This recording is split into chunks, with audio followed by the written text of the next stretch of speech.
Wala pang 48 hours matapos bombahin ng US ang tatlong nuclear sites ng Iran gamit ang kanilang B-2 bombers na naglaglag ng 14 na GBU-57 bunker-busting bombs ay tinutuunan ng Iran ang kanilang banta sa US. Nagaganti sila sa pamamagitan ng pag-target sa mga base militar nito sa gitnang silangan. At ginawa na nila ito sa pinakamalaking base ng Amerika na nasa Qatar na nasa firing distance lamang ng kanilang mga ballistic missile. Ano pang base militar ng US ang tinarget ng Iran? At anong pinsala ang dinulot nito? Samantala, sa tila hindi inaasahang balita, ngayong umaga lang ay nag-anunsyo si Donald Trump na matapos ang 12 araw na walang tigil na gera ay nagkasundo na ang Iran at Israel sa isang ceasefire. Gaano ito katotoo? Ano mga kondisyon na nakapaloob sa ceasefire na ito? Tutuparin kaya ng Iran at Israel ang ceasefire? O ito ay panandalian lamang? Yan ang tatalakayin natin ngayon dito lang sa Mr.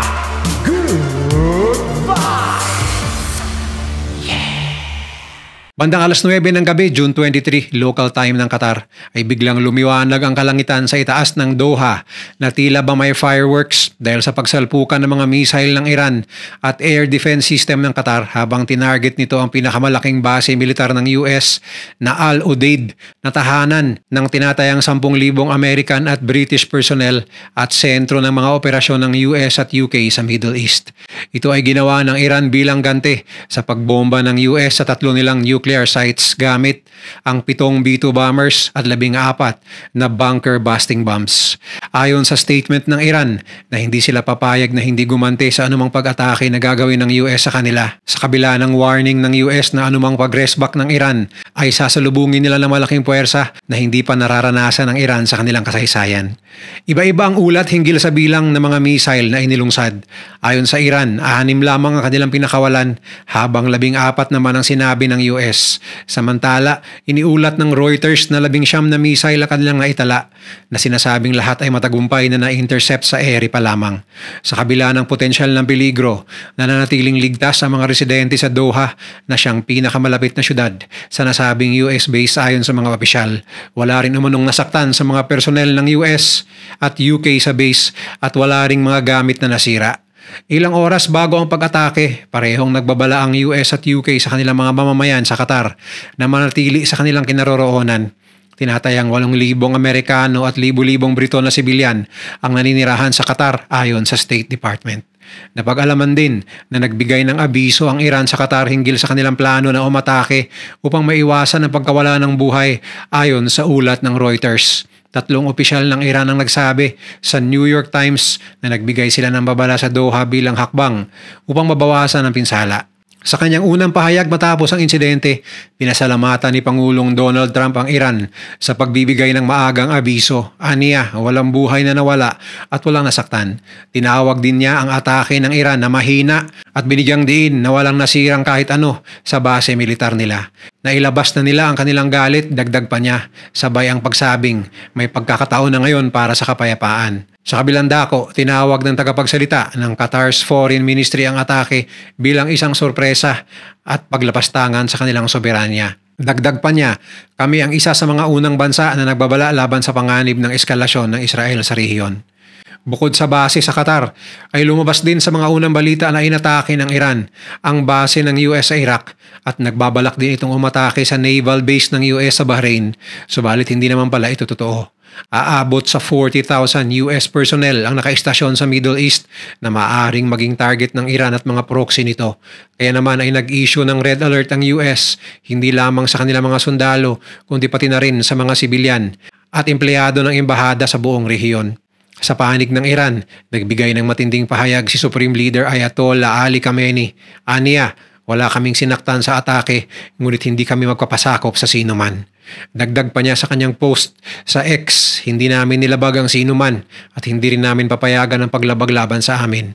Ito ang prinsipyo ng bansang Iran. Ayon sa mga Middle East expert, ang ginawang pag-atake ng Iran ay isang formality attack lamang upang ipakita ng Iran sa kanilang mga mamamayan na hindi sila takot gumanti sa Amerika. Subalit ito ay kanilang iningatan na walang Amerikanong madamay upang hindi muling gumanti ang Amerika at maaaring mas malaki pa. Ayon pa sa mga ulat, na bagamat nagtatago sa isang bunker ang Iranian Supreme Leader ngayon, ay nag-appoint na ito ng mga opisyal na sangsasalo sa kanyang pamumuno sa oras na siya ay mapatay. Taliwas ito sa paniniwala ng ilan na ang kanyang anak na si Mojtaba Khamenei ang magiging susunod na leader ng Iran sa oras na siya ay mawala. Ngunit ayon sa mga eksperto na ito ay isa lamang stratehiya ng Ayatollah upang huwag maging target ng asasinasyon ng kanyang anak. Bagamat puno ng tensyon ang insidente, nananatili ang pag-asa na maaaring magbukas ito ng pintuan para sa mapayapang resolusyon. Ayon sa mga eksperto, ang maagang pag-abiso ng Iran ay maaaring senyales ng kanilang pagnanais na maiwasan ng mas malaking kaguluhan. At tila nagkakatotoo na nga ang kanilang hinala dahil ilang oras lamang pagsapit ng umaga, June 24 Middle Eastern Time, ay inanunsyo ni Pangulong Donald Trump sa Truth Social ang kasunduan ng tigil putukan sa pagitan ng Israel at Iran na magsisimula sa hating gabi. Ang kasunduan ito ay nagpapahiwatig ng pagtatapos ng 12 days na sagupaan ng dalawa sa mga pinakamalaking puwersa sa gitna ng silangan. Ayon pa kay Trump, ang tigil putukan ay binubuo ng dalawang 12-hour period. Magsisimula ito sa Iran na inaasahang tatapusin ng kanilang mga kasalukuyang operasyon bago maghating gabi. Susundan naman ito ng Israel sa ikalawang yugto na matatapos makalipas ang 24 oras. Sa pagtatapos ng panahong ito, opisyal na idideklara ang pagtatapos ng tinaguriang 12-day war. Gayunpaman, naging tahimik ang parehong panig ng Israel at Iran matapos ang anunsyo. Sa kalaunan, naglabas ng pahayag si Iranian Foreign Minister Abbas Araghchi na nagsabing walang formal na kasunduan sa tigil putukan.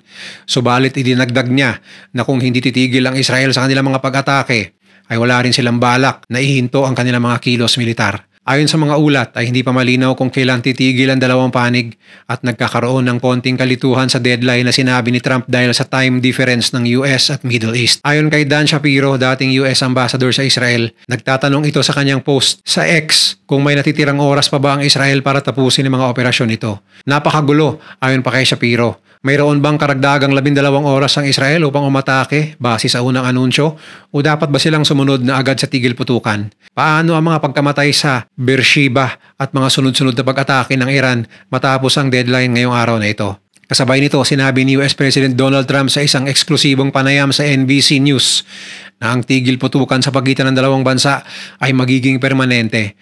Kung magiging maayos ang lahat, nasigurado akong magiging maayos. Nais kong batiin ang Israel at Iran sa kanilang tibay, tapang at talino upang wakasan ang tinatawag nating ang 12-day war. Hindi pa kinukumpirma ng Israel ang pagtanggap nito sa tigil putukan na inihayag ni Trump. Sa kabila nito, patuloy na lumulutang ang mga tanong ukol sa eksaktong panahon ng pagsisimula ng kasunduan. Matatandaang nag-umpisa ang tensyon noong June 13 nang maglungsad ang Israel ng serye ng airstrikes laban sa Iran na tinarget ang mga military installation at nuclear facilities nito. Inilarawan ito ng Israel bilang isang preemptive strike batay ito sa kanilang intelligence information na patuloy pa rin ang pagkaparami ng Iran ng uranium upang makabuo ng sandatahang nuklear, isang paratang na mariing itinanggi ng Iran. 2 araw bago ang anunsyo ng tigil putukan, sumali ang Estados Unidos sa opensiba ng Israel kung saan pinasabog ang 3 nuclear sites ng Iran. Lumala pa ang sitwasyon noong Lunes nang magpasabog ang Iran ng mga missile na tinarget ang Al Udeid Air Base sa Qatar, ang pinakamalaking base militar ng Amerika sa rehiyon. Ngunit matagumpay itong naharang ng Amerika sa tulong ng Qatar. Sa kabila ng tensyon, positibo ang naging tono ni Trump sa social media na talagang matutuloy ang permanenteng ceasefire. Samantala, pinasalamatan ni Araghchi ang Iranian Armed Forces sa kanilang matatag na depensa laban sa mga pag-atake. Ngunit sinabi niya na ang pinal na desisyon ukol sa pagtigil ng kanilang operasyong militar ay ihahayag ng Iran sa mga susunod na oras. Habang umaasa ang mundo sa pag-iral ng kasunduang ito, nananatiling tanong kung ang tigil putukan ay magiging daan sa mas matagalang kapayapaan o isang pansamantalang pahinga lamang sa gitna ng nagpapatuloy na tensyon sa rehiyon. At hindi nakapagtataka na marami ang magdududa kung magtutuloy-tuloy ba ang ceasefire na ito. Sa katunayan, sa kabila ng announcement ng ceasefire ni Trump ay di pa rin tumitigil ang missile strikes ng Iran ayon sa Israel. Maagang ginising ang mga mamamayan ng Israel nitong umaga dahil sa sunod-sunod na missile alerts sa kanilang mga telepono na nag-udyok sa publiko ng magtungo sa mga ligtas na silungan. Niyanig ng magkakasunod na missile strike ang Jerusalem, Tel Aviv at Beersheba nitong umaga na nag-udyok sa malawakang pag-activate ng mga alarma sa buong buong bansa. Napilitan ng mga residente na magtago sa mga underground shelter para sa kanilang kaligtasan. Ayon sa ulat ng Israeli media, 3 tao ang nasawi sa Beersheba matapos tamaan ng direktang missile strike. Ito ang unang kumpirmadong pagkasawi mula sa pinakahuling serye ng pagpalitan ng mga atake sa pagitan ng Israel at Iran. Patunay lamang umano ito ayon sa Israel na hindi pa rin tumitigil ang Iran sa kanilang pananarget sa kanilang mga syudad. Kinumpirma ng Israeli Defense Forces na nagkaroon ng maraming paglulunsad ng missile mula sa teritoryo ng Iran na tumarget din sa central at southern Israel.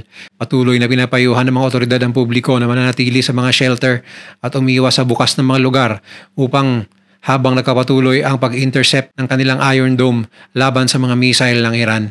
Ang mga pag-atake ay nangyari ilang oras lamang matapos ipahayag ni US President Donald Trump ang di umano'y ceasefire agreement sa pagitan ng Iran at Israel. Mariing itinanggi ng Iran na tinanggap na nila ang ceasefire at iginiit na walang kasunduan na naisara at wala silang nilabag na batas sa kanilang pag-atake sa Israel ngayong umaga. Sa kabilang banda ay iniulat din sa Tehran ang malalakas na pagsabog na nagdulot ng alarma sa lokal na populasyon. Ayon sa mga opisyal ng Iran, dumating at naglaglag ng bomba ang mga Israeli fighter jet. Ayon sa Israel, ito ay bilang ganti sa pananarget ng Iran sa kanila. Dahil dito ay nagbanta na naman ang Iran na bubombahin ang Ramat Gan, isang lungsod sa silangang bahagi ng Tel Aviv. Kaya hinikayat na rin ang mga residente roon na lumikas. Ito ay sa kabila pa rin ng napipintong ceasefire at matapos ang announcement ni Donald Trump. Ayon sa mga ulat, parehong Israel at Iran ang umano'y pumayag na magpatupad ng tigil putukan na inanunsyo ni US President Donald Trump noong madaling araw. Subalit dahil meron pa silang ilang oras bago matapos ang nakatakdang deadline, ayon sa mga eksperto ay sinasagad pa ng Iran at Israel ang pananarget sa isa't isa. Sinabi ni Trump na ang ceasefire ay bahagi ng plano upang maiwasan ang lalo pang paglala ng sigalot sa rehiyon. Sa kabilang banda, pagsabit ng alas 11 ng umaga sa Middle East, kinumpirma na ng Iranian Foreign Minister na si Zayed Abbas Araghchi ang tigil putukan ngunit hindi nagbigay ng karagdagang detalye. Gayunpaman, sa mga huling oras bago ang ceasefire, ay humirit pa muli ang Israel at nagbomba sa Tehran. Ganon din ang Iran na binomba na muli ang Israel. Ibig sabihin nito ay tuloy pa rin ang pananarget ng dalawang panig sa isa't isa. Patunay lamang na malaki pa rin ang tsansa na hindi masusunod ang ceasefire na ito. Malaking bahagi ng negosasyon ang nakatuon ngayon sa nuclear program ng Iran. Ayon sa White House, tuluyan ang nawasak ang mga pasilidad nuclear ng Iran. Ngunit walang katiyakan hanggat walang nakakapasok ng mga international observer upang i-check ang mga nuclear facility sa loob ng Iran. Ayon sa ilang eksperto, may posibilidad na nailipat na ng Iran ang ilan sa kanilang mga nuclear material at processing machines bago pa man ang pag-atake. May mga spekulasyon din ukol sa mga lihim na pasilidad na maaaring nakaligtas sa mga pambobomba ng US. Nagbigay naman ng babala si Iranian Revolutionary Guard Commander Mohammed Pakpur kung uulitin ng Estados Unidos ang kanilang agresyon. Magbibigay kami ng mas masakit at mas makapaminsalang tugon na magsisilbing aral para sa kanila. Ang pag-anunsyo ni Trump ng ceasefire at pagbigay ng ilang oras sa palugit ay nagsasabi na tapusin muna ng Iran at Israel ang huling rounds nila ng pananarget. At dahil may nasawi sa panig ng Israel, kaya hindi ito nakatubiling gumanti ngayong araw. Sa ngayon ay nagbukas na ang airspace ng Israel maging ang mga karatig bansa ng Lebanon at Jordan. Ganon din ang mga paliparan sa gitnang silangan tulad ng Bahrain, Kuwait, UAE, Saudi Arabia at ang Qatar na inatake ng Iran. Ang kasalukuyang ceasefire ay maaaring magdala ng pansamantalang kapayapaan sa gitnang silangan. Ngunit ang tunay na hamon ay kung paano mapanatili ang ganitong estado at maiwasan ang muling pagsiklab ng sigalot sa hinaharap.